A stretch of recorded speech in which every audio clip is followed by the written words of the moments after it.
আজি আমি সদৌ অসম ছাত্ৰ সন্থাৰ আহ্বানত আমি কামৰূপ জিলাৰ ছাত্ৰ সন্থাই এই ৰঙিয়াৰ চহৰত আমি কা আইনৰ বিৰুদ্ধে আমি প্ৰতিবাদী সমদল উলিয়াইছোঁ।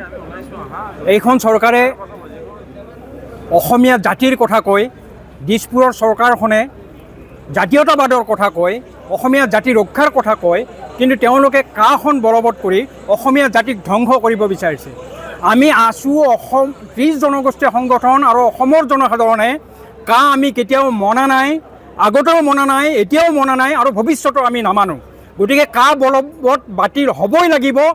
কা বাতিল নোহোৱা পৰ্যন্ত আমি কেতিয়াও ক্ষান্ত নাথাকোঁ। ইয়াতকৈ আমি কঠোৰ জংগী আন্দোলন পুনৰবাৰ আমি আজি ৰাজপথত ওলাই আহিছোঁ। এটা কথা স্পষ্ট, কা অসমৰ ৰাইজে মনা নাছিলে, ছাত্ৰ সমাজে মনা নাই। আকৌ আমি 30 জনগোষ্ঠীয় ছাত্ৰ সংগঠন আৰু সদৌ অসম ছাত্ৰ সন্থাই কাৰ বিৰোধিতা কৰিছোঁ। এটা কথা স্পষ্ট যে কাখন কোনোপধ্যে মানি নলওঁ। হেমন্ত বিশ্ব শৰ্মা, অমিত শ্বাহৰ ৰঙা চকু আমি ভয় নকৰি আমি সদৌ অসম ছাত্ৰ সন্থা ওলাই আহিছোঁ। কোনো দমনমূলক চিন্তাৰে আমাৰ আন্দোলন ৰোধ কৰিব নোৱাৰে, আমাৰ কণ্ঠ ৰোধ কৰিব নোৱাৰে। এইটো কথা স্পষ্ট। কা আমি মনা নাই। ভৱিষ্যতৰ দিনকেইটাত আমাৰ কাৰ পৰা যি আমাৰ সিদ্ধান্ত, আমাৰ পুনৰবাৰ আমি আজি ৰাজপথত ওলাই আহিছোঁ। এটা কথা স্পষ্ট, কা অসমৰ ৰাইজে মনা নাছিলে, ছাত্ৰ সমাজে মনা নাই। আকৌ আমি 30 জনগোষ্ঠীয় ছাত্ৰ সংগঠন আৰু সদৌ অসম ছাত্ৰ সন্থাই কাৰ বিৰোধিতা কৰিছোঁ। এটা কথা স্পষ্ট যে কাখন কোনোপধ্যে মানি নলওঁ।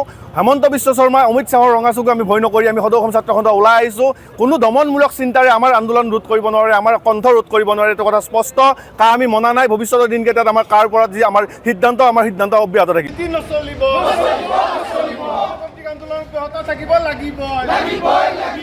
এই যুদ্ধ চলিছে, সংগ্ৰাম চলিছে, নৰেন্দ্ৰ মোদী